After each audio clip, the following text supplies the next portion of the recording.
Hello and welcome to another episode of the Trash Talk Podcast. I'm Sergej. How are you doing? Doing fine. How are you?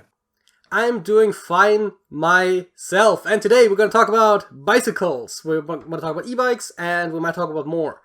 We'll see where it takes us. I'm assuming you've only ever made positive experiences with bicycles? Clearly, as you can see. Yeah, no, like bicycles are great. Like, you should get one. Yeah, I have a bicycle actually. You do. I have never seen you on a bicycle. Well, that's because I haven't ridden a bicycle in like maybe close to a decade at this point. But I do still technically have one. Okay, that's fine. You should maybe use it sometime. I even have the key for my bicycle lock on my keychain. Which is very convenient if you don't use it. Yeah, makes your keyring nice and bulky.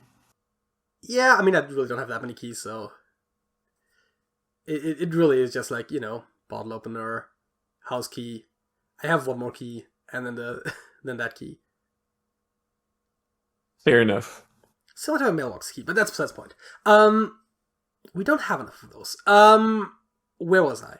Right, e-bikes. I guess the first point, you mentioned e-bikes, so we should probably do the e-bike versus regular bicycle thing first. That seems like the most obvious question that people think about when it comes to e-bikes, because some people are very particular about this. They're like, oh, it's not a real bicycle, it's not cycling if you're on an e-bike, people that would just never buy one, which, I mean, it's fine as a personal choice, but I feel like judging people for it is a bit rough.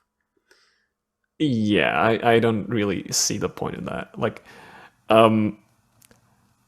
honestly, it's still a bicycle, right? You're still cycling. It's not doing all the work for you. Yeah. It's like makes it slightly easier. Yeah, I think it's an interesting point, right? It doesn't do all the work for you. I mean, a lot of them have settings where never fully automatic, but like the level of support. Yeah. But at least here in Europe, they don't support you fully. Else, there's like actually a bit of a classification thing. What we call bicycles, e-bikes here in Europe is actually pedelecs. Those are only giving you partial support when you cycle yourself up to 25 kilometers an hour. E-bikes, which is separate from pedelecs, do or can actually just like drive on their own without you having to pedal. And I think to like slightly higher velocities as well, but not sure. I would argue that is no longer cycling. Yes, that is no longer cycling. That's like basically a motorcycle. Yeah, just like I was gonna say it's like a scooter or bicycle a motorcycle. shaped. Yeah. Yeah. Now, that doesn't mean that those are still not worthwhile necessarily, but it's not cycling anymore, I would say. Now, the thing is, I find the idea really funny that, like, some people are gonna be like, oh, this isn't real cycling, while themselves, like, maybe, like, cycling once a year somewhere, and while the person with the e-bike is, like, cycling every week, and, like, oh, they get a little bit of support, but also, they're more active on their bicycle than you are, so why are you... I'm not saying that it is true for everyone who's a purist about this, but this idea that, like, oh, right, somehow... that like some of that is better even though you're like actually like using it less, or you're like being less, or like you just like take like a spin around some very flat parts while the person with the e-bike is like taking all the inclines and everything because it's easier for them, right? And so I think this idea of like that an unassisted bicycle is better is only true in like a very narrow sense. Like, yes, it is a better workout to ride unassisted, but also only if you ride the same like distance and route that you would have with the e-bike. Whereas if you take like a longer route or like a steeper route with the e-bike, it might still be a better workout than just cycling with a normal bicycle, just like around town or whatever, right? So there is it really depends, and also like it doesn't have to serve as a workout. It could also just be like a means of transportation, for example, right? So the idea exactly of just like, oh, this is a sport, and unless you're doing it exactly the way I'm doing it, you're doing it wrong. It's like, some people do it as a genuine sport. Some people just do it for fun, right? Some people do it to get from A to B. And all of those are perfectly valid use of a bicycle. Yeah. I would say most people that are on bicycles don't do it for the sport. They do it as a means of transportation. I think a decent amount of people also just do it for fun. I definitely remember that's how Yeah. I'm used to Like, it being, where like people around here, I mean, small town, right? So there aren't that many places you could go on a bicycle, right? I mean, you're probably not going to do your shopping on a bicycle just because of like storage space. And so, why not? You can fit a surprising amount of stuff like on a bicycle. If you have like a rack on the back wheel, you can either put yeah. stuff on that or get those baskets that hang off to the sides of it. Those pack a lot of space. Yeah, I think if you Like like, seriously. if you're like out of something and you want to grab it really quickly, I think that's valid. But I think if you like want to go for like, oh, I'm buying groceries with the family for a week, it's just implausible. What? No, no, absolutely not. You can fit so much in there. Like I could go there and like with only one side, like one basket off to the side, I could get myself groceries for a week. Yeah, I mean, I guess it depends a little bit also on like what you buy, for how many people, right? Like there's a lot of stuff in there. Also, as soon as you start adding drinks to it, you definitely aren't gonna make it anymore. Like like Sure. crates of like prepackaged water or beer or Coke or whatever. Sure. But Um, one thing that does exist for that is cargo bikes or trailers for bikes. yes. Um, I mean, again, I'm not saying like there's no circumstance in which you can do it, but I'm just saying like if you have like a regular Mhm. mountain bike, you're probably not gonna like go shopping with it. And mountain biking is sort of the version again that I'm just in my personal life most used to being a thing, from both myself, my own experiences, and from people around me. It was always just like mountain bikes, and you would like go somewhere in the woods, like not like actual like proper mountain biking in that sense, where some people have like obstacle courses and whatnot, but just like around like the forest trails, right? Like just like riding around there or riding down the street. I mean, as kids we used to just like literally just like ride up and down the street or like and stuff like that. But even later, I like we do like small tours or something. We would go to like a small restaurant. We would sometimes go to we just like ride there, like drink a soda, maybe like eat a piece of cake and just drive back, right? Like that sort of thing, just like on the weekends. Like I've never really used a bicycle as a main mode of transportation. Uh, I will say, right, like when I there was a time when I was just gonna buy like a book or I think two books like, as like Christmas Mhm. presents, and you know what I did? I What? fucking walked, which is Hell yeah. also perfectly viable. So I mean, at that point, yes, cycling there would have been perfectly valid as well.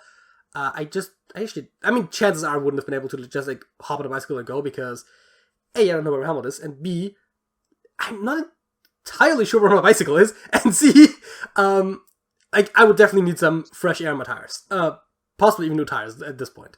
Um, Possibly, yeah. so yeah, no, it's at this point that's also the other thing, right? Like I'm not using it regularly, and so using it just once is like way too much work than it's worth. So unless I would use it more often, it's not worth to get back into Mhm. using it, which is like a whole other issue. But and also yes, cycling is obviously a bit rough sometimes, and this is where the e-bikes come in. When you have to like go a lot of up and downhill, well, mostly up, but like if you start somewhere and you go downhill a lot, and you want to go back to where you started at the end, there's gonna have to be some That's uphill gonna in be there. rough.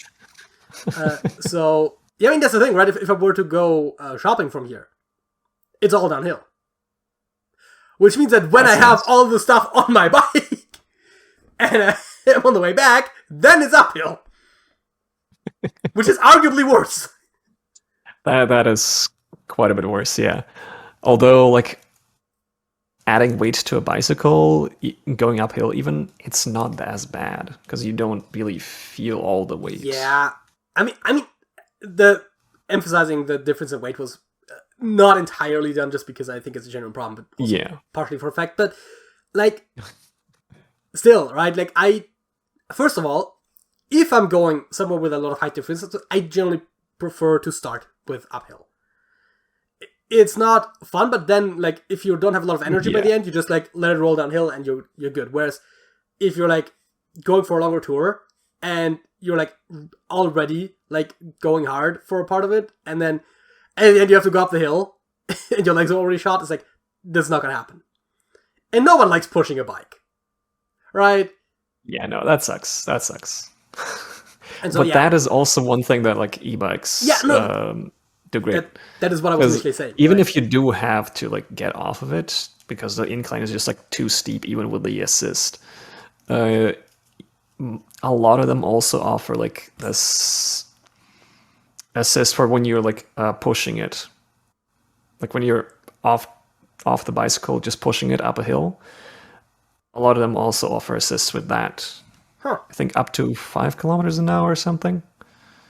I mean, that admittedly feels a little unnecessary. I mean, I guess they are a bit heavier than a regular bicycle, but They do be heavier. Like a lot of them are like probably around 30 kilos by themselves.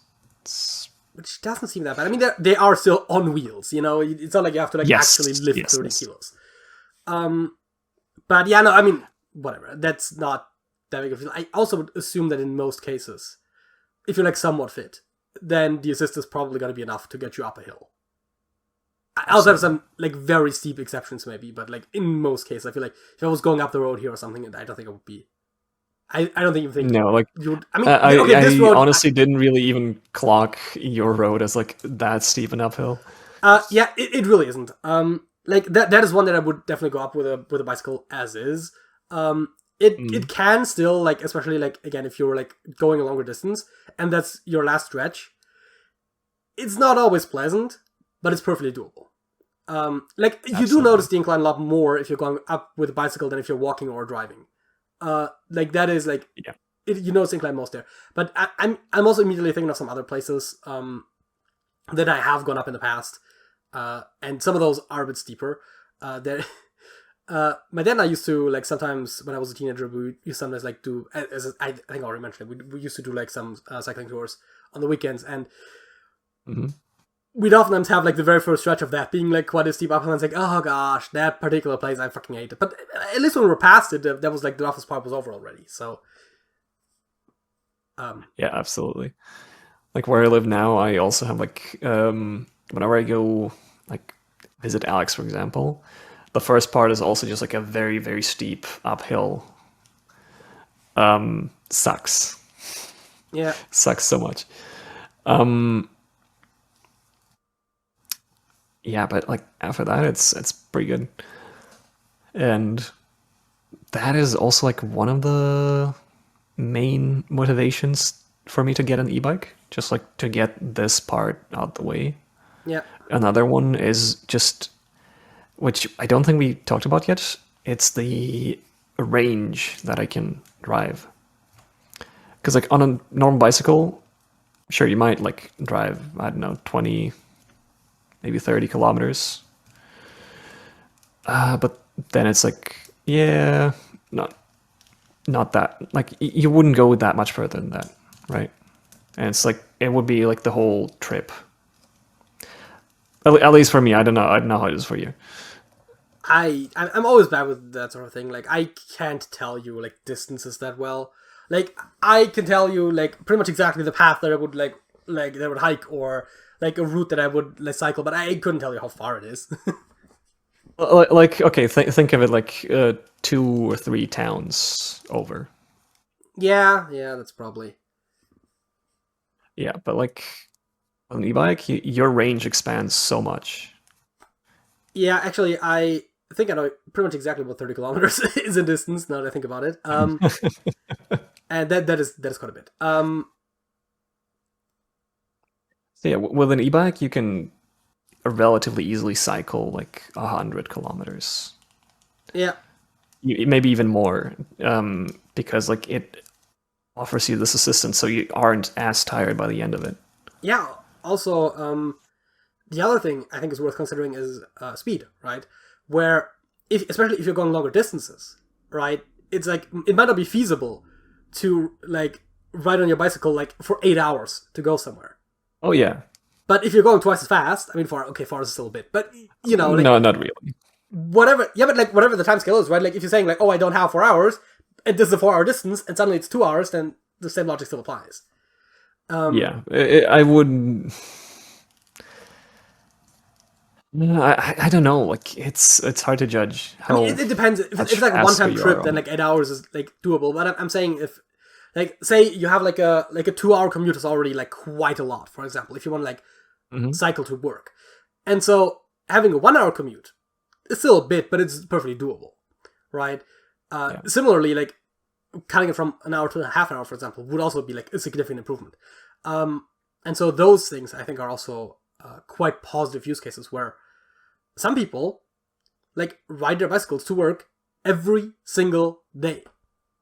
Yeah. And some of them do it with like traditional ones as well. I mean, obviously, again, it's a bit different if it's just like down the road, at which point you might as well walk.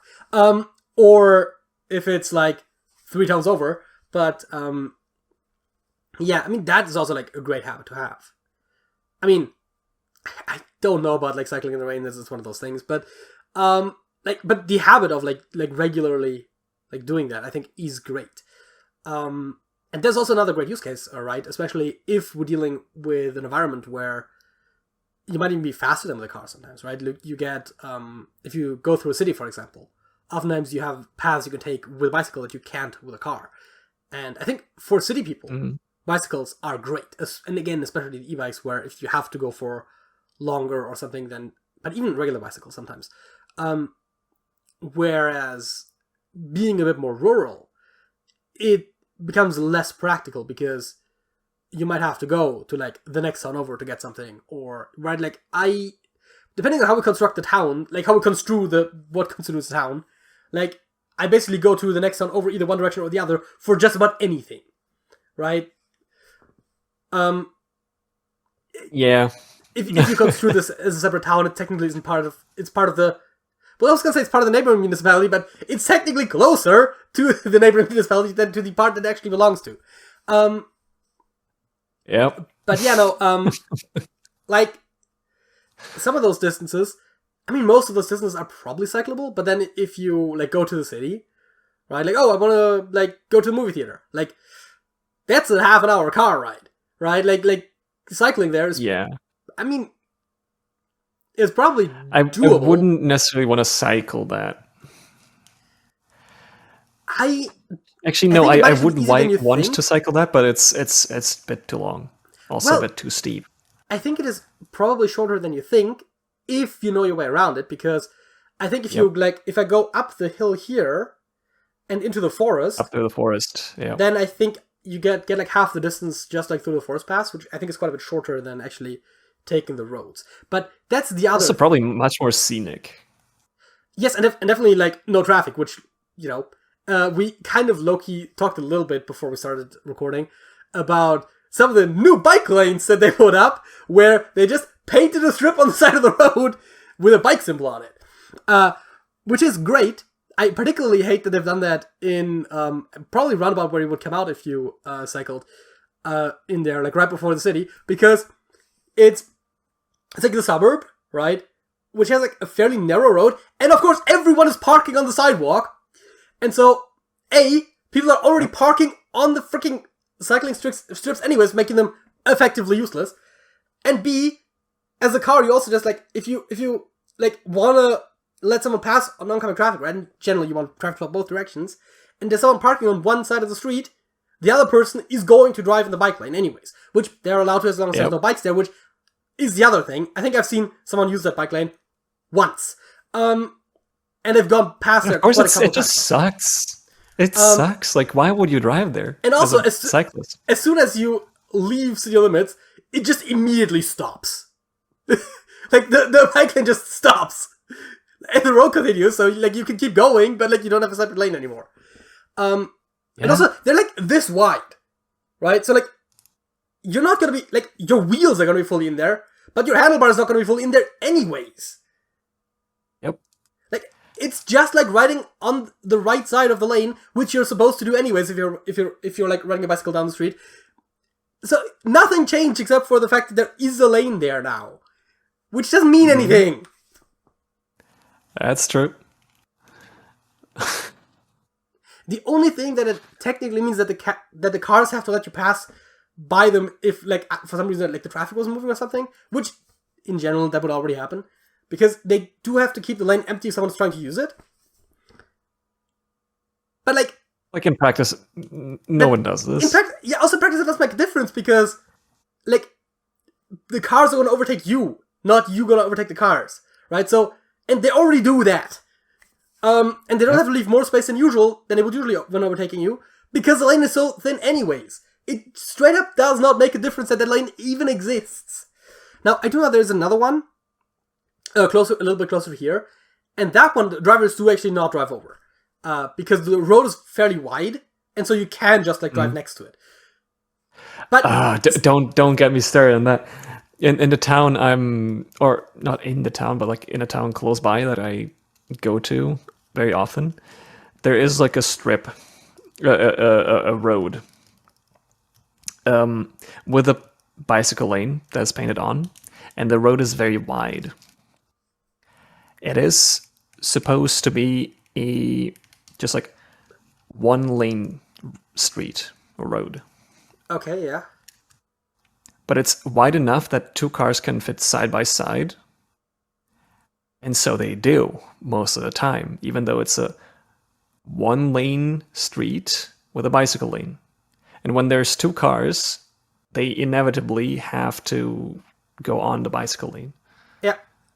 So it's almost always blocked anyway, because I don't know why. It's supposed to be one lane. Why are you driving in two? It annoys me so much. My favorite way of doing bicycle lanes is when they're more separate. I know of one place right off the top of my head that actually has separate bicycle paths parallel to the road on the other side of the sidewalk. Wait, what do you mean on the other side of the sidewalk? Right, so you have a road here, you have a sidewalk up till here, and then you have a cycling path next to the sidewalk. Oh yeah, okay, yeah, that's it's fine. Completely separated from the street. Yeah. Besides intersections, obviously, but the path itself is perfectly separate, and I really like those. Now, obviously, those are great. You can't just add those to existing roads most of the time, especially when there's buildings. Because normally, after sidewalk comes buildings, and if you have to cross a bicycle lane, especially when it's actually used a lot, then that's also not amazing. Mm-hmm. That's more like a countryside thing in that case, where there isn't really anything on the other side. As a matter of fact, you've been there before, I think, maybe? No, you've definitely been there. But that's besides the point. Could be. But yeah, no, those are great. I think it might even be technically a foot/cycling path, which, I mean, there's a sidewalk right there. But, but yeah, no, there's a little bit of grass, and then it's the bicycle lane. Not lane anymore. It's a bicycle path. And those are great. I think here's a controversial opinion. I think the easiest solution to this is we should ban personal motor vehicles from larger cities. Yes. Paris has already done it. Yep. The city center of Paris. Man, I think delivery vehicles are still allowed, and I think they might still have buses there, which I think that is fine. Public transport and delivery vehicles. Yeah. All you need, honestly. Yeah, and then you can still allow bicycles, right? Any non-motorized vehicle, I would allow e-bikes. I think e-bikes also in most laws, the ones that you talk about, the ones that are always have at least some amount of trampling and up to 25 kilometers. I think those count as bicycles for most laws. So yeah. So those being allowed is fine, right? But A, less pollution. B, less traffic. And that's mostly it. Less noise. That's such a game changer. Yes. Noise and pollution, I think, are probably the two biggest ones from a pedestrian perspective. And also, if you ride a bike in a car-free city, you're probably gonna go from A to B much faster than if you're driving a car when there were still cars in the city. Absolutely. As long as you have a good bus system, if it's a larger city, where you can't just easily walk to the edge of the car-free zone, then you need like a park and ride kind of situation, right? You have like a big parking lot outside the city and a bus that takes you into the city. Works. We have one of those in our nearest city, but also the city still allows cars, so people don't really use it. Also, that bus like only shows up like once every other hour or something, so it's perfectly practical to actually use it. But theoretically, we have one of those. Also, of course, dedicated bus lanes are fine. They actually like allow the transport at least flow a little bit better. But again, just banning cars outright would make even that a lot easier. You basically don't even need traffic lights most places, right? Because you have that little traffic that when there is cars coming from both sides, you just have to like do the car from the right goes first, right? Like it really, and obviously even for bus and delivery vehicles, I think you would probably still want to have like a 30 kilometers per hour speed limit, because you don't want to accidentally hit a pedestrian. Speaking of speed limits and cycling infrastructure, I did find something by chance while I was waiting for us to get started on the podcast. Helsinki just went a full year without a single traffic death. Hell yeah. Now, they do still allow cars in the city, right? This is not like exactly proving my point, but they did, set a speed limit of 30 kilometers per hour, which, yes, is annoying as a driver, but also, in most major cities, you're not going to be able to drive much faster anyways, most of the time. Yeah, your average speed is going to be lower anyway. And B, so what's the point of higher speed limits?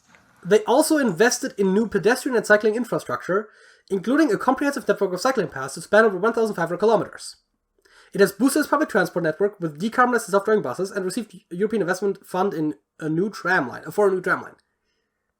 So yeah, they invested in pedestrians, cycling, and public transport, and they had 0 traffic deaths in a city with a population of almost 700,000 and with over 1.5 million people crossing through the city on a daily basis. Yeah.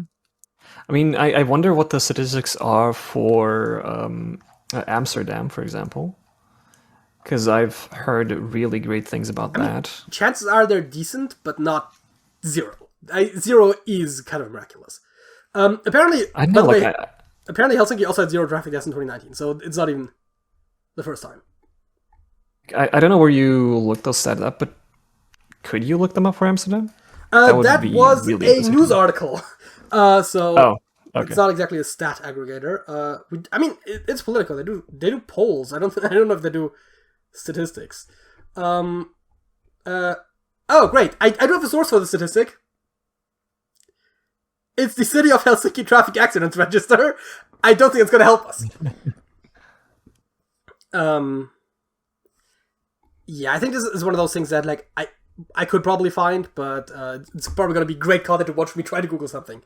So we're not going to do that right now. But yeah, no, European cities, a lot of them are decent at this, and a lot of them are trying to be better at this. And I think city centers should just never have personal motor vehicles. It's that simple. Exactly.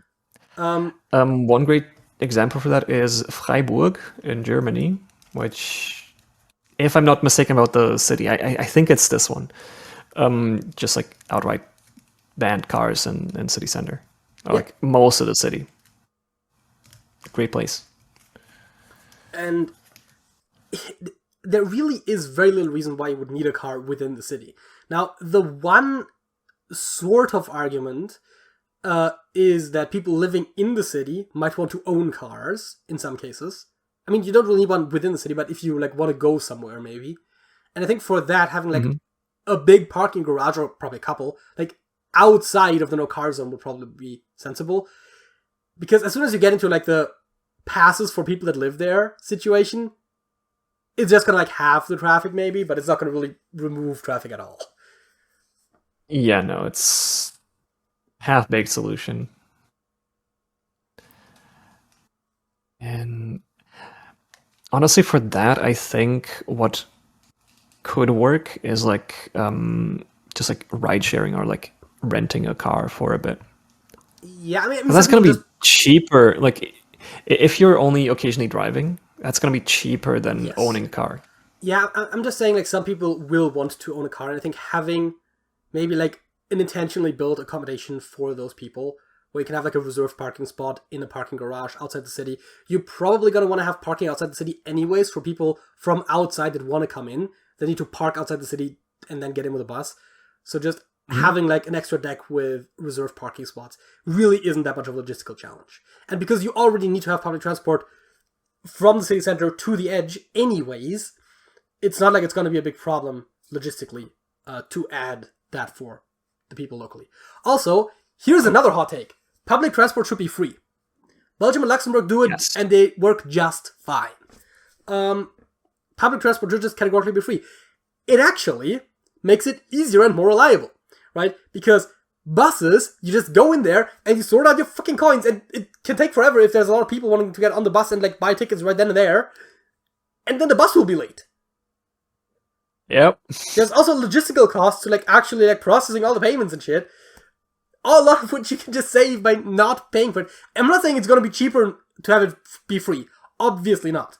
But it is going to run better, and you do genuinely save some costs to where it's not quite as expensive as you would think. And, you know, that's what taxes are for. Obviously, that only works if those businesses are then also owned by the government, or they have a contract with the government, which is where it gets a little trickier. And that's why I'm also think that all infrastructure should always be publicly owned. But I think I'm getting a little too into my personal hot takes about how the world should run, and probably has very little to do with e-bikes. Oh, how do you feel about renting e-bikes? Like those, like, I mean, they mostly do it with electric scooters, not with bikes, I think, but like, that whole scheme. I think that's great. Like, especially if you're visiting a town and like you couldn't bring your bike. I think that's great. Maybe the process of like setting up your account or like stuff, like setting a payment could be easier. Maybe shouldn't rely on like an app for that, because there's like 5 different providers in like any major city, and each of them has like a different app that you have to like set up from scratch every time. But other than that, like, yeah, it's great. It just occurred to me, like, someone probably, like, a trusted entity like the government should set up, like, their own platform that companies can then work with to facilitate the thing, so you only have one login, and we just added an extra standard. Because, you know, like, Tesla still doesn't use standard charging hardware. Like, what? A bunch of automakers came together. Huh? I think that's what I heard. Right? Like, a lot of car makers came together to, like, determine the standard for car charging, and Tesla still is using a different one. At least last I heard. Admittedly, that was, like, 1 or 2 years ago. But, to the best of my knowledge, they haven't adopted a standard. Kind of like how Apple refused to adopt USB-C as a standard charging for their phones until laws forced them to. Yep. Which I guess is the other thing. You could just make a law that's like, hey, if you want to, like, set up e-bike or e-scooter rentals, you have to use our platform.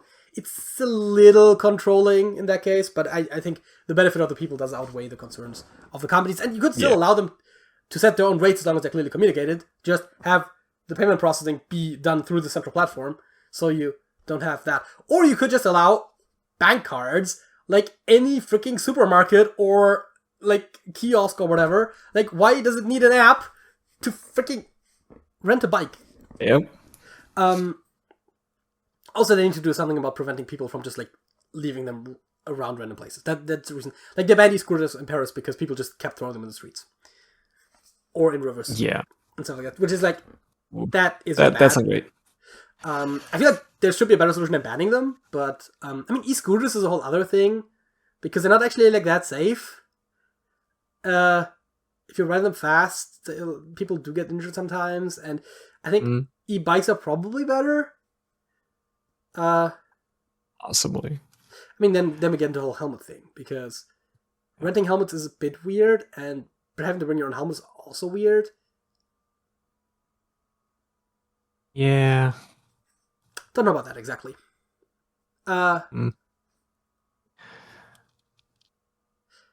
as you know, helmets are quite important. I mean, sort of, yeah. I mean, if you're driving in like a car-free space in the city, you honestly don't really need a helmet. It's like when you're around cars, or if you're like in some dubious terrain that you really would want a helmet. Speaking from experience. But like honestly, city center, just like people around, no cars, It's flat probably fine in terrain. most cases, but it's also one of those things honestly where fine. it's better to have one than to need one, I mean, absolutely, yes. Is there anything that we can still add to this topic, or do we want to move on to our facts? I'm pretty sure I just had something else. Oh, sorry, I sidetracked you again. But I kind of forgot about it. So I can probably move on So, what is your fact? because I don't have anything else to fill the space with. Right, my fact of the week. I'm honestly not sure if I had this because my notes for previous podcasts kind of are a mess. You have notes for previous As in- podcasts? Some of them. I do keep notes for some of them. Well, you're ahead of me. I mean, I did at one point have a spreadsheet, but I think that only goes up to like 50 or something. So, you know. Yeah. So I have recently found out that there's a scorpion breed called after the game Factorio. It's Neobutus Factorio. Huh. So, yeah. And yes, it was named after the video game because the son of one of the creators was one of the researchers that discovered the species. That's cool. That's just one of those really interesting ones. Yeah. Okay, have you heard of racetrack UFOs? No. Don't worry, I've just found out about this myself. Sounds interesting, though.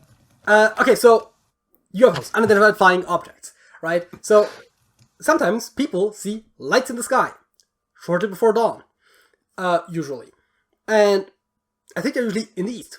Now, why is that? Satellites? Satellites, but it's not lights on the satellites. You can sometimes see It's the those. sun reflecting, yeah. It's the sun reflecting off the satellites in a perfect angle. And if you have a satellite constellation, you can sometimes get a series of dots moving through the sky, and because only a small subset of that line, essentially, is lit, it can kind of look like they're turning. Right? Like it's a spinning disc with lights on the edge, because like they go bright, and then as soon as they go to the edge, they go dark, and new ones come in that are bright, so it looks like it's just like something's turning in the air, which does look a lot like there's like a very traditional UFO thing in the air. But no, it's just a series of satellites getting lit by the sun. I had never heard of this before. I gotta see that. Yeah. Like I was aware that you can like see satellites that way, at like dawn or dusk, when like the sun is like at the perfect angle. Yeah, I guess compared dusk to in the west satellites. might work as well, but yeah, from what I hear, it's mostly dawn in the east. Yeah. I want to see that now. That's pretty cool. Yeah, I can send you a video later. But yeah, no, that was... I had never heard of that particular thing. I swear, if I had seen it, I would have probably been quite confused. I mean, I wouldn't have immediately jumped to... Well, maybe UFOs, yes, but not aliens necessarily, right? Like, yes, this is an object that seems to be flying that I cannot identify. Although, I guess it's not an object, and it's maybe not flying in the traditional sense, so I guess it might be more accurate to call it an unidentified aerial phenomenon, which is what they are calling them nowadays. Because they're not always objects. But yeah, no, that is kind of... What is an object? I mean, I guess the satellite would be an object, but the sun reflection off of the satellite, or if you have like smoke that like looks a certain way, like is that an object? I don't know. Okay, this is a very philosophical discussion we could have for hours. So let's move on to our halftime show. We're doing Weekly Squirtle, and we are starting with Laser. And with... I was gonna say Earls. No, Earls is nanograph lasers. Tonic. That's a lot of no's. Okay, so no I's is the big takeaway.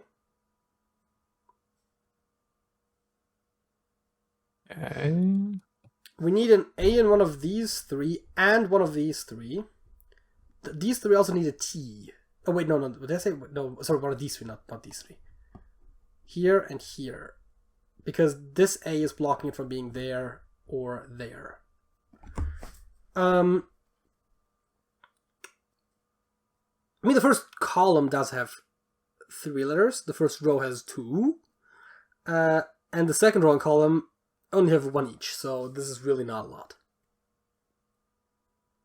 Yes. One thing to note is that we do have an L somewhere. Yes, and an O, and an N, and a C.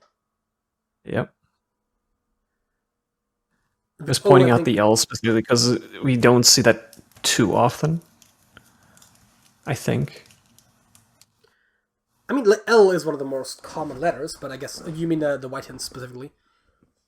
Yep. Yeah, I guess the N's are probably the most useful in that regard. I mean, the N's and the C's, I guess both, because we have 2 hints. Mm-hmm. So we can narrow those out a bit more. But yes, checking for L and O towards the bottom of the grid might be sensible.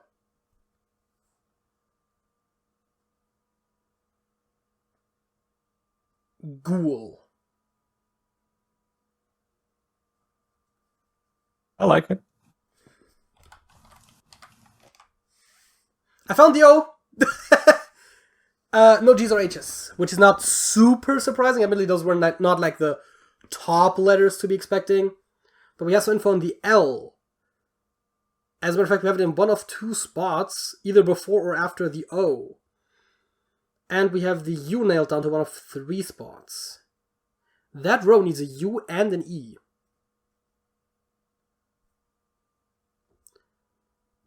I mean, we could have more than 2 vowels in a word. It's not that restricting. It's just a little interesting. I like really still don't know that much.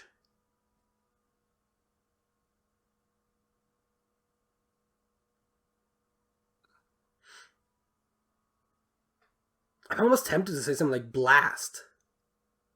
Just to get even more info on some of the letters that are somewhat restricted, but not that much. The B would be new, but it's also like a fairly common. Yeah. I'm not super happy with it, but I'm also like, if we test for every letter, we're not gonna know much of anything, I think. So I don't know what the best path here is. C blast. What does it give us? It gives us. Well, L specifically in the rows and columns that we haven't tested it in. Well, in one of the 2 sets of rows and columns that we haven't tested it in. Wait, no, in all of them. It is actually, because it goes both here and there, and then... So it like should nail down any given L. A, obviously, we only know that we have one in the first column and second row. Yeah, that will give us a lot of hints on that as well. S, we know that it's not in the central row column, and we know that one is in the first column. So putting the S here is where it intersects, so that's just a 1. Is somewhat useful. And T, we so far only know that we need one in this column, and none in the first 2 rows. So putting it at the end gives us the last 2 rows and columns. And the center is already filled, so that should also nail down the T's. Honestly, I'm for it. That's a pretty good plan. I mean, I just basically came up with a loose list of letters that I wanted, immediately came up with a word, and then double checked that it wasn't any redundancies, and it just happened to work on the first try. Well, that's a lot of colored hints. But also a couple of great ones. So let's see. L, not in the first or second. I mean, we nailed down the L. Yeah, that is. I was gonna say that is a guaranteed L. I mean, it was 50-50 anyways already. So, like for the column. So. Mm-hmm. Wait, this is the only L in the group we can say it with confidence. Yep. The A has still technically 2 spots that it could go, but it seems very likely to be there. That is an S. That is indeed an S. Yes, you're right. And Where was I? Right, I was actually like, I was gonna go into the S, I mean, then spot immediately after would be sensible, but at this point, there are 3 possibilities, so it's not that. Oh, wait, what? Yeah, they're both 3 in a row and a column. So that is not like super concrete, but I would put it tentatively there. The T, I mean, it looks like it wants to be in last. As a matter of fact, wait, I said we tested in every row and column, so didn't I? Oh wait, we need one there as well. Right, so yeah, we need one in this column and one in that column. But it can't be in this row, that row, or that row. It could still be in these 2 spots and in these 2 spots. As a matter of fact, there isn't 2 of those at least. Wait, what are we talking about? The T? The T has to be there or there, and there or there, and it has to be one of those has to be in the bottom 2. Yeah.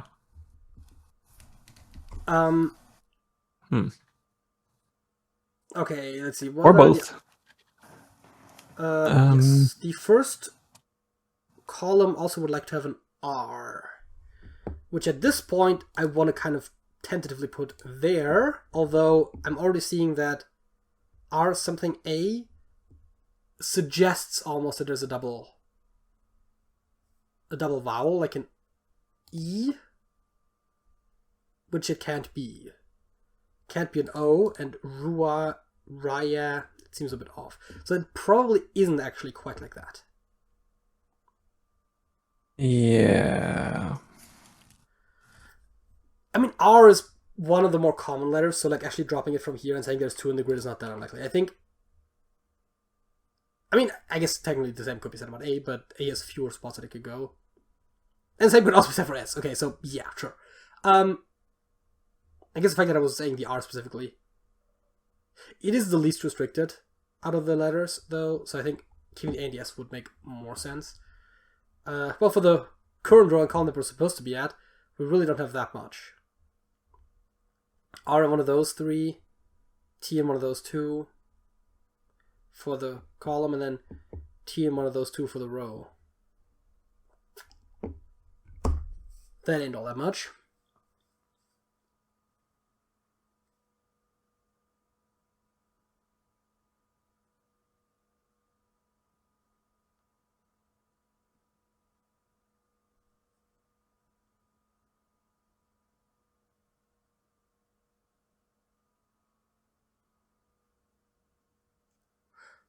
I mean, would like crass fit for the first column? Crass with a C? Yeah. Oh, because we still don't have I one. first thought of brass, but we cannot have bees in there. I was literally just going to say brass right before you started talking, and yeah, right, no bees. In the... Wait, which is also to note, because we do have bees in the grid, just not in the first row or column. Or 4th row column.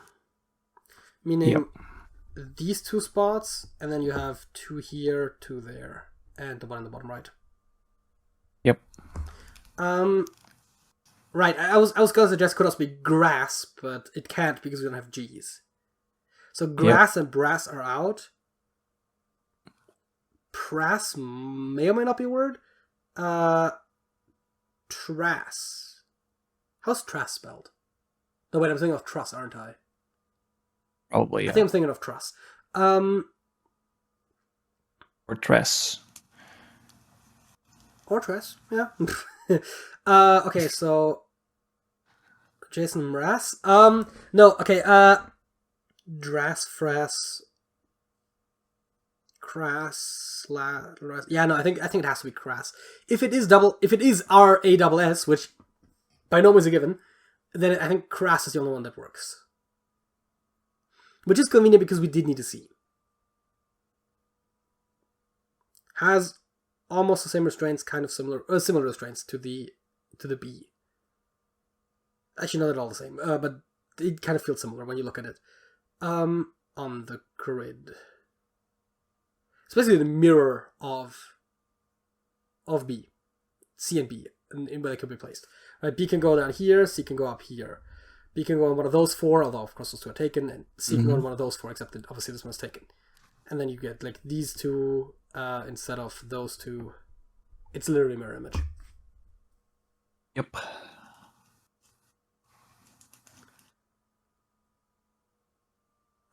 Right. We do now have in the fourth row one letter and two more that are needed,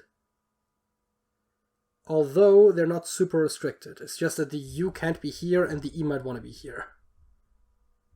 So I guess something like this would make sense, for example. Like super, something like that. As a matter of fact, super would work. We do need an R in this column. We don't know anything about peas. It could also be sugar. Oh no, it can't be. Never mind. Sometimes I do see it myself. Yeah.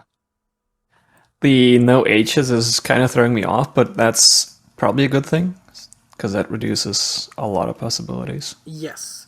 Words can't end in SH, which happens sometimes. I mean, it can start with it either, which could also be helpful in some cases. We can't have... It's mostly just SH, and TH, I suppose, at the beginning especially. TH as well. Oh, yeah, I guess, yeah, something like each, yeah.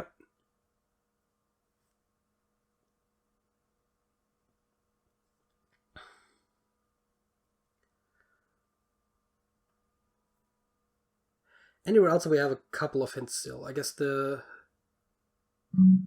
first row. Yeah. It needs an E and an R.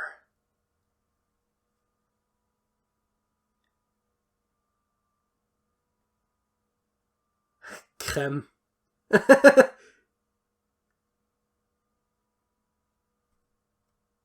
It's technically not impossible. I think we've literally had it before as well. I think it is in there. As a matter of fact, cream works. Oh, no, cream doesn't work. I was going to say cream works as well, but we can't have A's there. No, I was just thinking, like, where do I put the E? And then I was like, oh, right. Like, if I put the R in second, which CR is a combination, then I could put E in third. I was like, or in last. And it's like, and then I immediately had creme. Because, like, creep didn't work because double E. Like, I mean, double E. We can't have two E's, but we can't have it there.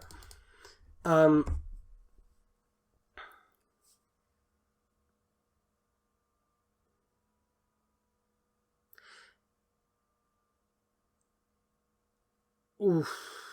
That's not... The problem is, even if that is possible, it's not super useful to guess that.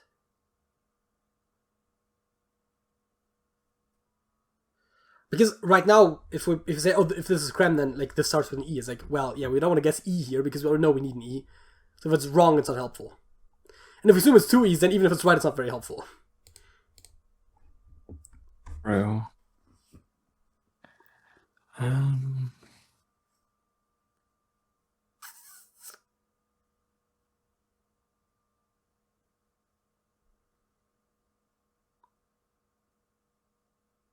One thing we do need, though, is N's in some, by now, very few spots.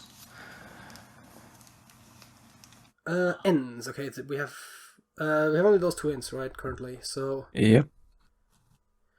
That means top left is still possible, technically, although we have something else there currently. And then, yeah, we have, like, those, that one... Wait, no, it's that entire... This entire duplicating. Okay. Well, spurn, but we can't have U in third.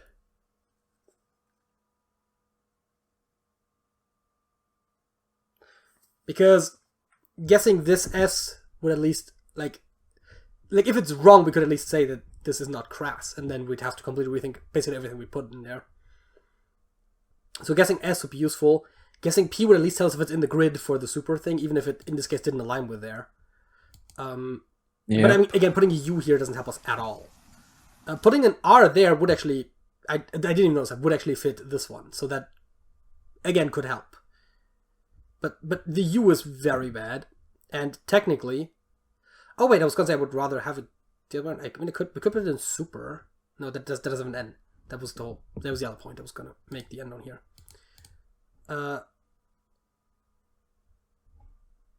Huh. The problem is if we do want to go for Spurn, I don't think we can get around the U because I don't think Sporn, Spirn, well, I is not allowed anyways. Spurn with an E, Sparn, those aren't really words. We could of course switch out some other letters. Again, the U, well, the U wasn't optimal. The P is not optimal where I put it, but PRN is not going to happen. So Yeah.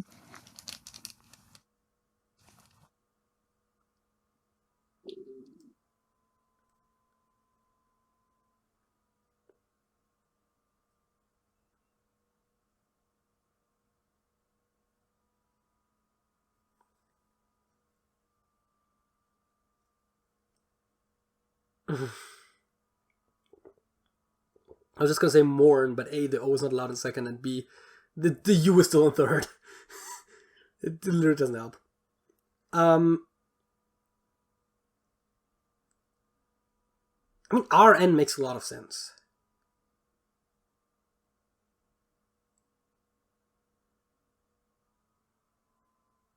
A fern is a type of plant, but that is too short. Learn.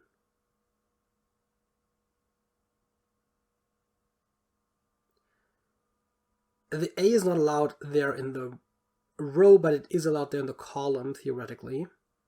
Now, we do already have a different position we suspect the A to be in, so unless we hit it, it's unlikely to be helpful. But we could use more information on the E's. And the R and the N, I think, makes sense there. Oh, the L is bad. Right, the L is bad. So the L is bad, and the A is bad, and so... Great. No, never mind. I've talked myself out of it.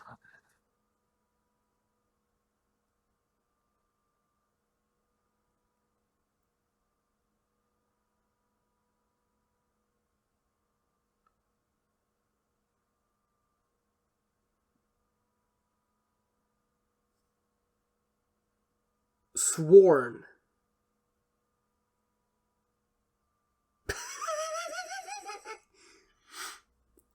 I mean, the O is better than the U, but the W is quite a stretch, I will admit.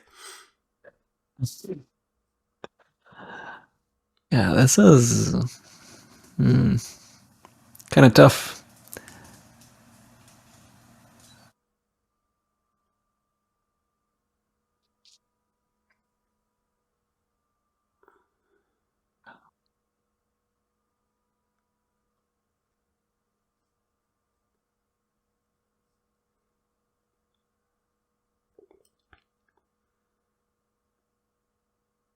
I mean, I think right now Sworn and Spurn are the ones that I came up with that are probably the closest to what I think would be useful.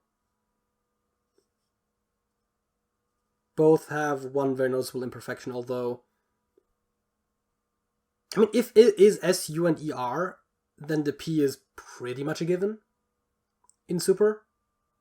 I don't think there's any other letters that could go there because G isn't allowed.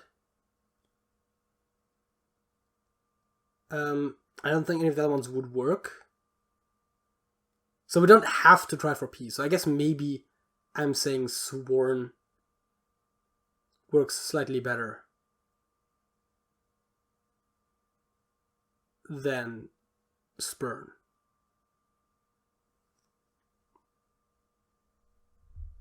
Yeah. I guess it would be in case we have more O's. Because we already have an O that it will definitely point at, so it's not amazing either. I mean, Swarm, but then we don't have N's anymore.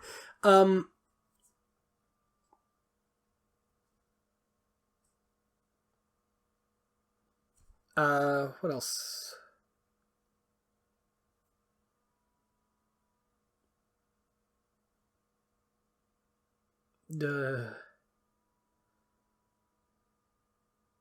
Yeah, no, I I don't think there's that many options. I don't know. Unless you have any other ideas, I might want to try one of those. I don't have any ready solutions yet. So, yeah, we can go ahead. Because I didn't want this to take too long. So we did hit the S and the R, which is what I was basically going for. I mean, the O hints, as I said, not that useful. Sadly, the N was incorrect. But that does tell us that the N is very likely here. Confirmed actually. There. Yes, right. Which is at least useful. Let's see, what else did I say? Right, the R we hit, the S we hit. So the O's we didn't. Wait, no S there we knew, but the other S we did hit. No W's, which is big shock, I know. O's only tell us what we already knew. Well, the O's give us some more negative constraints, theoretically. Like, if we wanted to place another O in the grid, it would now be kind of difficult. Not that we wanted to, you know?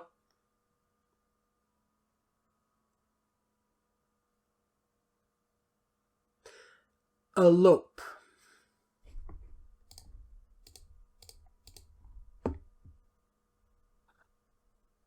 Right?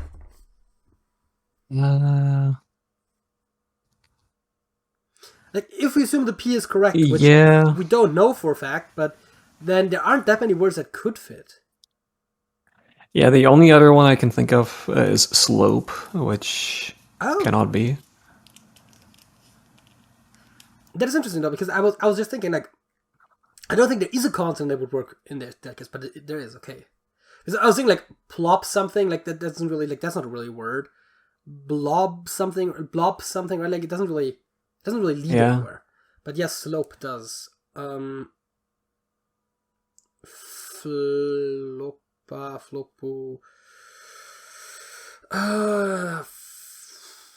Flop double P? No, I don't think so. Clop. No, I think elope is one of the few that actually works. If maybe not even the only one. I already suggested putting an E there anyways, although I did also suggest putting an E at the end, so. Speaking of actually where I wanted to put E's, this is not allowed to be R. If this is E, then this has to be R. Pretty much, yeah. And it's starting to look more and more like it is creme, because I couldn't tell you what else starts with C-R-E without then having another E, right? Like, we have creep, creed, right? Like, there's a lot of those. But, I think actually could be crepe as well, not just creme. There's other French words that it could be, but those are all used in English, so they are actually legitimate.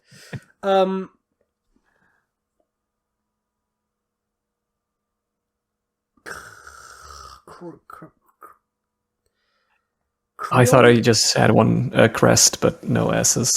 Oh.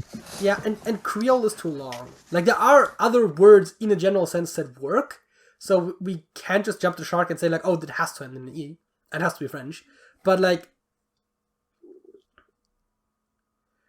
Right, but, like...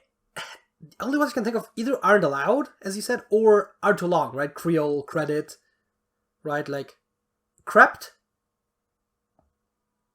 Crept. Ooh. No, notice. Notice. Okay, yes.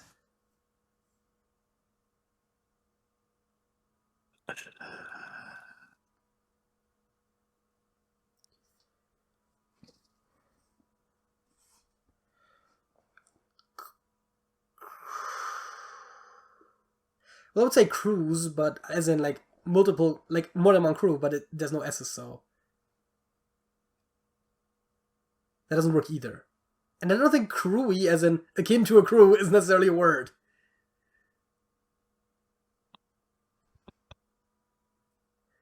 Yeah, also no W's anyway. Oh, right, in the entire grid. I'm very bad at seeing black hints. I mean, admittedly, we do also hide them, but they are on the keyboard. And I was literally going through the keyboard, I was trying to go letter by letter. And so I started with W, because obviously it's not going to be Q. It's not going to be Q. And, right, like, but it's like no. I mean, no T's anyways in that one. Crez, no. Crep. So it can be crepe. I don't. Yeah, I mean, U is not even allowed. Creole. Again, I don't think anything that works, right? Like Creon, Creot, Creole. Like Creole sounds like something because it's Creole with an extra E at the end. Like creosote, right? Like, but like those are all way too long. Crept was not allowed. And I don't think there is another consonant that could go after P. It says H, of course, but it's not cref. And it's not... I mean, yes and no, it could be crepe. That's what I said initially. And there's basically no other vowels allowed. Crepe. Crepu? I don't think so. Okay, so... Creppy. Creppy, yeah. Cred, right? Cred, but then what? Credo. Yeah. Credo. Okay, credo is actually... Credo is, I think... I don't know if it's an English word. But also, it doesn't work anyways because there's no O in the last place. So it's fine. It doesn't work. Oh, yeah, true. Credo?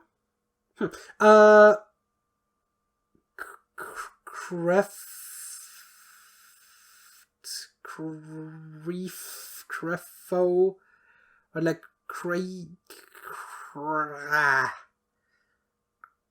Yeah, no, I think it's fair to say it's creme. Creme. Or crepe. Oh, yeah, right. Or crepe, as the Americans would say. Creche. How do you spell creche? No, I think it's actually at the end.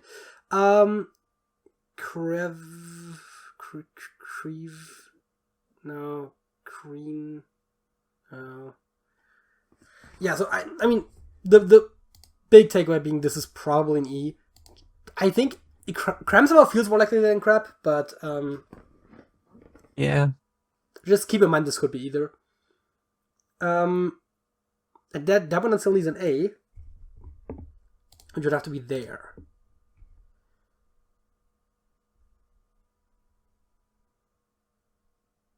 Maven? Oh no. Yeah, I never deal with it well either.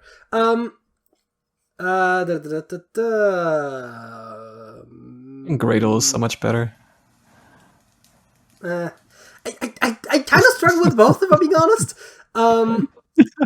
Honestly, yeah, I just wanted to make a joke. I don't get either one. I don't program in Java often enough. I keep wanting to say maiden, but it's kind of missing a letter. Macon. Yeah. Oh, right, I have to go. After it could also be Payden, Pacon. That doesn't sound better. Payan, Mayan, Mayan? That's an I. Maxon, Paxon. Those sound like names. Payson, Mason. Well, Mace and Pace, but with an N? I doubt it. Paynen. I mean, again, main and pain are words, but maim. Maim. But okay, so quick question: what does Maven actually mean? I don't fucking know. Listen, it's one of those great. setting up a project kind of things. Okay, like I don't know. I know it from the same context that you do. I mean, maybe you knew it from like a different context as well. Yeah, no.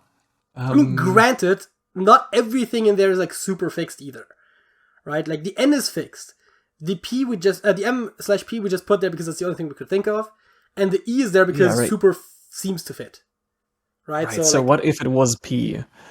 I kind of went through both of those in parallel. I didn't find anything. Doesn't necessarily mean it doesn't exist, but yeah. So most likely Maven then. Alrighty. There's parent, like parent, but without a T. Papen, Pacan, Paman, Pavan.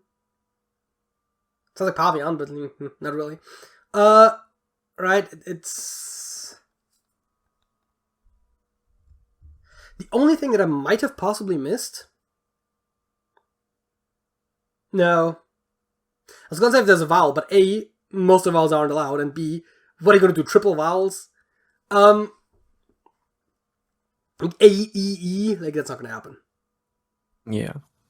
Okay, I think this is now the perfect time to pick out the B's, and I think it's gonna be in the central Above? row. Yeah. Yep. Basically.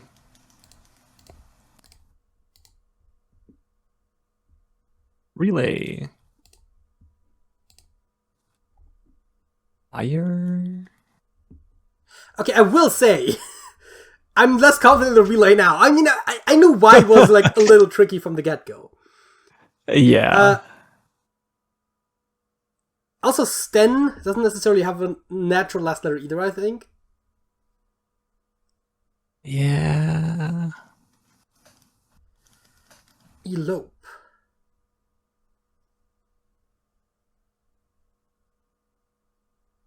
Sure. That doesn't help, does it? I don't think so.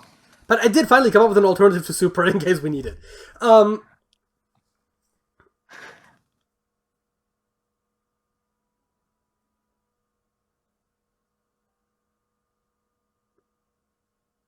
if it's a lope,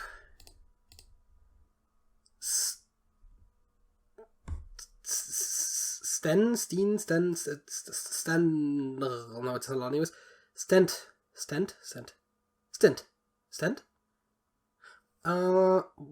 Wait. Sounds like it might be a word. I mean, and the T is needed somewhere in the last column right. anyway.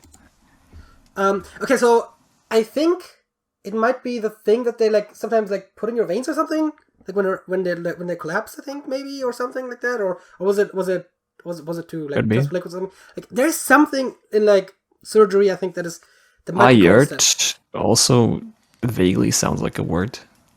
Only vaguely though. Yeah. Relap.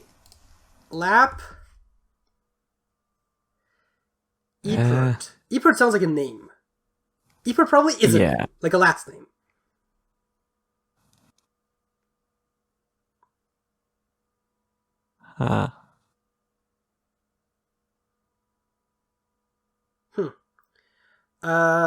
No, I was just thinking like relap as in, right, like you're in a race, you lap someone and you relap them. That could genuinely be a word.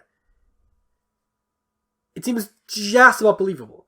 The problem is it doesn't actually solve our other thing.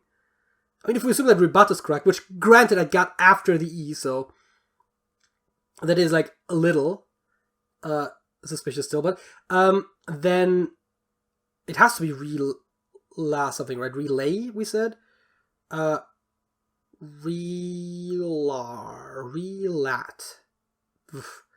Oh, not allowed anyways. Okay, relaz. Oh gosh. Relay with an I. Not allowed. Relap.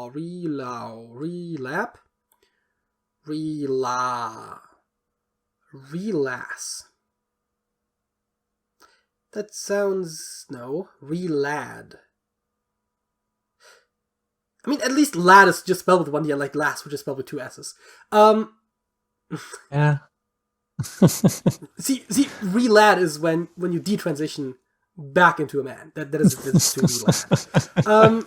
Relaugh. Rely with a J. Relay. Relac. Relic. Kind of like relic, you know, like relal. Yeah. That doesn't matter. It's not allowed. Relay. Relax. And exert. That makes more sense. And then that actually like the whole grid works. Doesn't mean it's everything correct. We've had it before when we had to like change like 2 letters or something, and then it kind of worked at the end. Although usually that is when we had words, like sent, that we weren't entirely sure existed correctly. An X in the grid is crazy.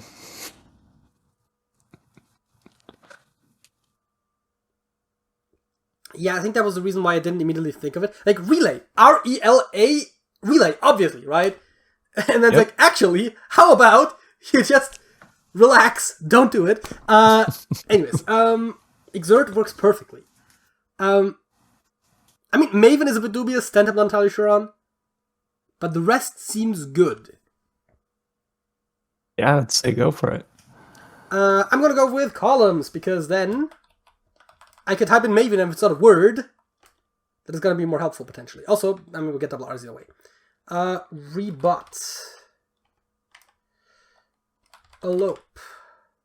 Yep, typed it correctly. Maven. Sure enough. Also, I think the name of a wrestler. Whoops, that's not an X. And exert. Hell yeah. Wait, what is a stent and what is a maven? Those were going to be my next questions as well. Our words were, I usually read them out. Creme, relax above, super stent, crass, rebut, elope, maven, and exert. Now let me look at define. Oh, yeah, you were absolutely right about the stent. Hell yeah! A person who has special knowledge or experience, an expert, a self-styled expert in a given field, or someone who's dazzlingly skilled in any field. Oh. A Maven snapshot is a specific version of a Maven package that contains the most recent production branch code. Thank you! I just happened to see that in one of the, I think it's the third result, technically, the third proper search result for what is Maven. it goes, what is Maven, and it's like, okay, yes, but that's specifically not what we were asking for. Alrighty then. Good that I knew Stent, otherwise this would have been more difficult. Second topic, we're doing Will You Press the Button? We'll just do 2 or 3 of those, because it's already late and the podcast is supposed to almost be out. You get a new life, and your body will be exactly how you want it. But the old you will still be alive, however you can never meet them or anyone you knew in your past life. That is... I don't see that how that's a downside. No, it really isn't. You essentially bifurcate, right? Like, one version of you keeps living your life as it is, and the other one is the new you. The interesting question... Okay, here's the interesting thing about this, right? It treats the still existing version of the old you as a separate being, while it assumes the continuity in the new you, despite the fact that both versions experience the same sense of continuity. So there is a certain bias inherent in how this question is worded that I find very interesting. I'm not saying it's a bad thing or anything. It's just very interesting to me, because this is the problem where many worlds is hard to wrap your head around. Because, when the decision is made, how do I know in which universe I will end up in? You end up in both. Right? Yes. It's just that in any one of those two universes, you have the full memories of from before, right? You end up in both. It's just that you also only end up in one from any given perspective.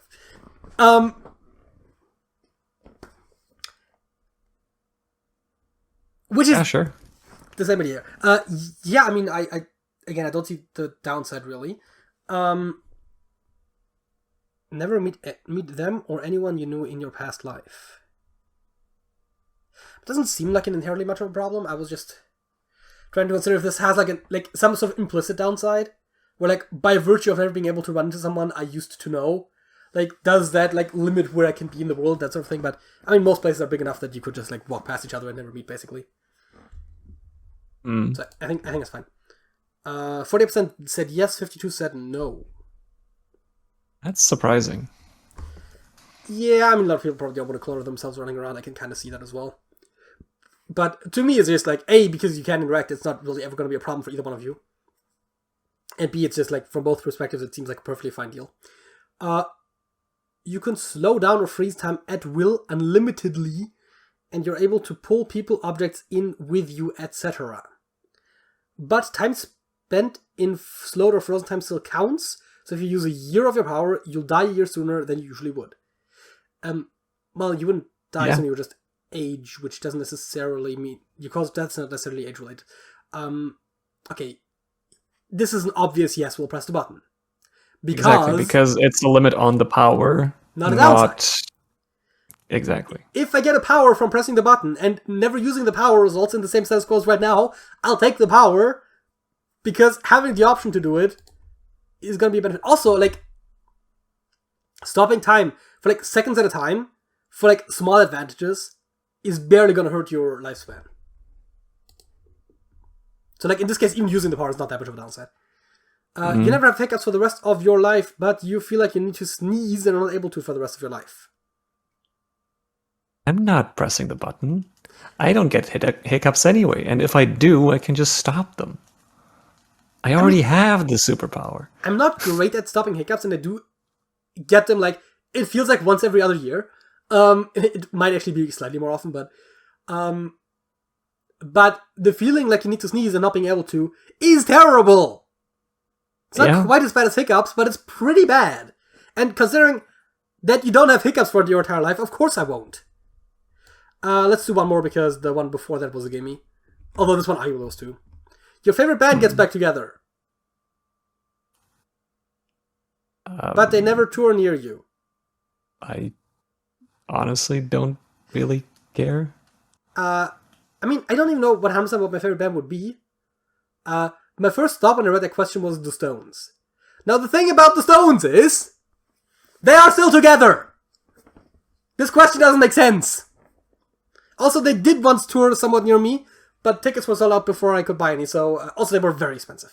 So I probably would have bought them at the end of the day anyways, but I looked and they were almost, I think there might have been some premium tickets still left, but those are even more expensive. So I will not, because it's just a downside. Let's do one more, because this was not interesting for you and trivial for me. You can jump into any TV show you please, as though you were a character in it, but you would be relatively unattractive to all other characters. I'm already relatively unattractive to most people!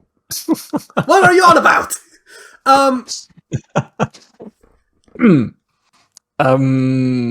Can we, like, go back out? Can we bring stuff with us? Both ways? One way? How does it work? It's a power with a downside either way.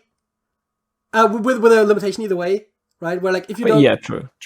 If you don't... Like, I would assume implicitly when something's later said that you could probably get back out again. If you could just get in as a one-way trip, I probably wouldn't go in. But I'll still take the power. Right? Yeah, like, to be able to do it if I ever... Like, imagine for some miraculous reason you're in a life or death situation. And there's a TV playing right there. And just go, whoop. Let's do one more because this is trivial again. Jesus Christ, I want at least one interesting question to end on. Come on. You'll become a champion among humans. You will bring eternal peace and prosperity to the human race. But your name and face would fade from existence, and you will receive no reward for what you've done, including any sort of publicity. Oh yeah. Like, when you say fade from existence, you mean like, I don't have a legacy, right? You don't mean, I just die right now. I mean, I guess I'd have to press it either way you for just like moral reasons. cease to exist on the spot. Because that is not very appealing to me, even though, like, yes, morally it's still the right thing to do. But yeah, I mean, sure, right? Like, I will say, champion, yeah, it kind of contradicts, but kind of implicitly go together. Like, it's a weird word choice, is all I'm saying. But yes, I'll press the button, and I guess that's good enough of that. What is your song of the week? Right. I forgot the name. Wait. Oh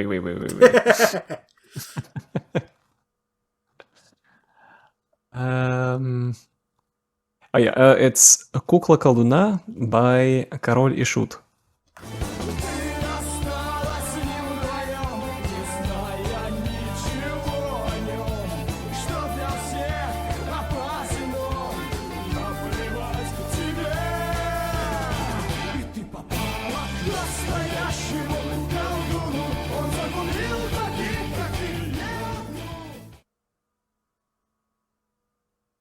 Huh. I mean, it's not terrible. But I wouldn't probably go out of my way to listen to it either. Like, this is one of those where, like, maybe if I understood the lyrics, I would feel a bit differently about this. Like, normally it's not my number one priority, but, like, musically it's okay, right? So, like, but I did at one point say I wanted to learn Russian, which I'm assuming this is. But, It is. would have been, like, a funny thing if you just, like, randomly pulled, like, a Bulgarian song or something. I mean, I've been meaning to listen to like more international songs since I've heard like that one Italian song that I really liked in the Okay. Italian store, and was like, man, I haven't heard anything close to that in recent years. It's a banger. Should probably listen more to songs in other countries. Yeah. And yeah, no. So maybe I could at some point just like Bulgarian or like Slovenian or whatever. I mean, I would be able to distinguish Slovenian from Russian, at least in the writing. Yeah. They use the Latin script. I'm pretty sure. Yeah, no, this is like a pretty famous rock group in Russia, also pretty old. This song came out in 1998. Yeah. Yeah, I mean, it's also I do interesting. like it. It's like, oh yeah, this is like actually a pretty big band in like a fairly big country that's like not that far away, but because it's Russia, most Russian bands never like made it big here. Like Tattoo, and that's probably it. Yep. Like, so it's one of those things where it's like a cultural disconnect. But you know, it's not bad. I mean, this totally is a band where I could see, like, if I go through a discography, maybe actually finding some songs that I like really like as well, potentially. One thing that I like about the songs that I've listened to before, I've listened to quite a bunch of songs from them in the past couple weeks, is that they do have like a continuous story. It's not just like the same thing repeated over and over again. They do actually have a story to them. Yeah, again, like, the It lyrical doesn't. content of Russian music is currently not something that I could relate to in any meaningful way, so that's not really... Yeah. I mean, it seems like the kind of thing that would help motivate maybe getting back into trying to learn it, because, like, I tried it for about a week or two, and then I tried it again for about a week or two, and then, yeah. Yeah, I know how it is. Anyways, my song of the week is also from another country, and that is Winged Hussars by Sabaton.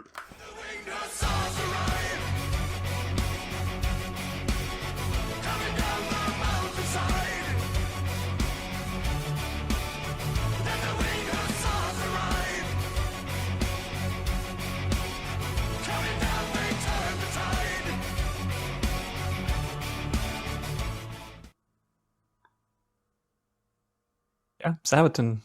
Can't go wrong with that. Saying a Swedish band that primarily sings in English as, like, another country almost feels like a cop-out. I mean, another country relative to Germany either way, but, like, you know, it almost feels weird calling it foreign music, but in a very literal sense it is. Yeah, no, this one randomly popped into my head, like, a couple hours before I wanted to record, and I'm like, oh, hey, that could be a song of the week. And now it is.